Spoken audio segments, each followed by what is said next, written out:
susubukan natin kung makukuha niya tong style na to. Ito ang ating kaibigan si Zayn Malik. Tara, abangan natin. 24. Parang ano na siya, pilukan. Abangan natin mamaya ang result.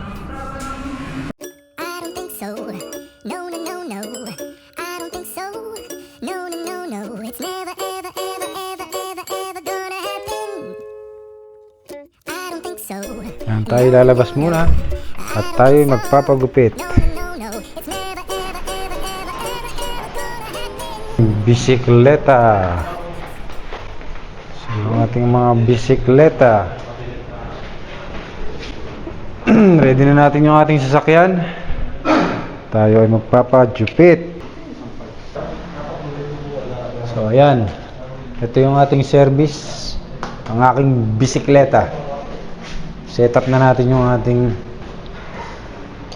bicycle para hindi tayo boring habang bumabiyahe. Play natin yung ating speaker. So ito yung ating speaker. Yan, ito yung ating speaker.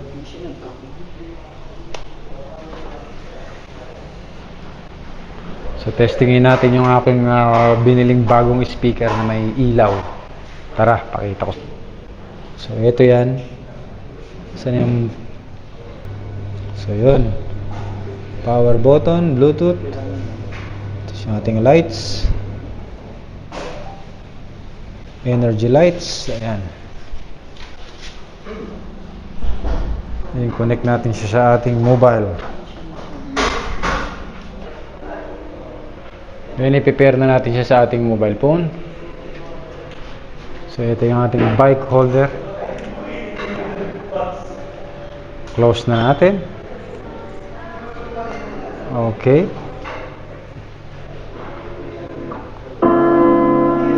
See?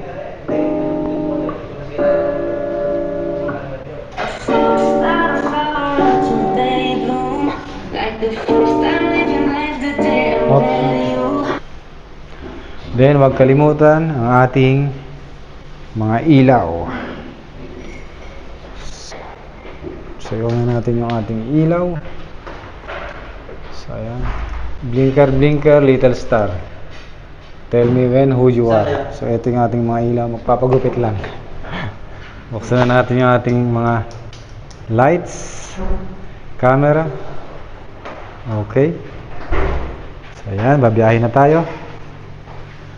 Okay. So isa pang pasada sa ating mga bicycle.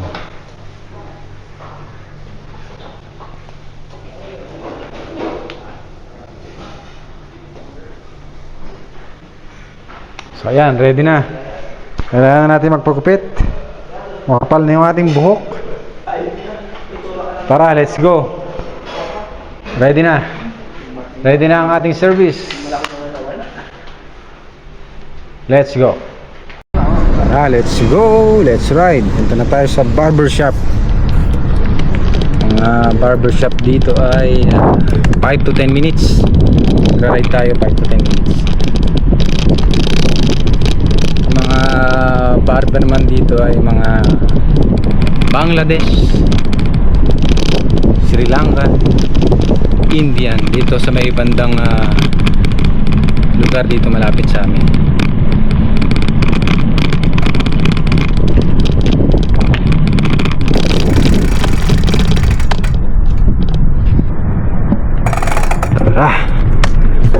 Let's go.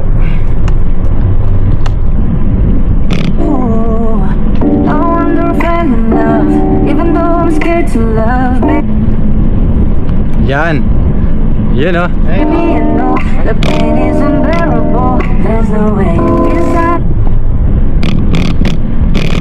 Let's go.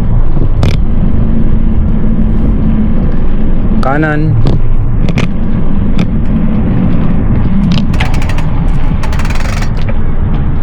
Diretso. Eto. So, malapit na. 1 minute. Kung lalakarin ko siya is 10 minutes. bike ko is 5 minutes. So marami nang naglalakad ngayon ng mga tao kasi may malamig din yung weather. Ito, mga babae, mga bata.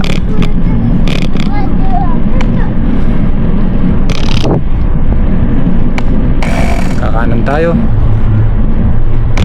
Oops.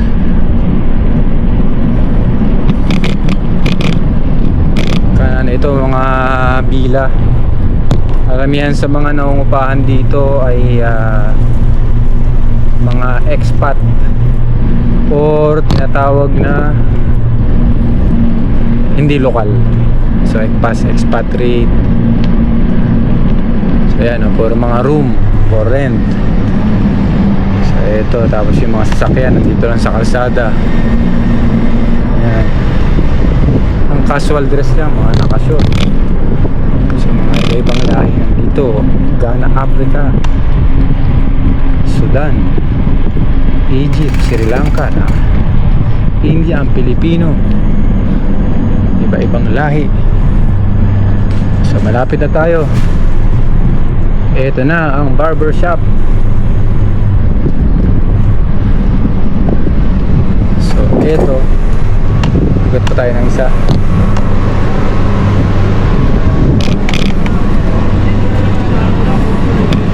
So nandito na tayo sa Master Cut Salon.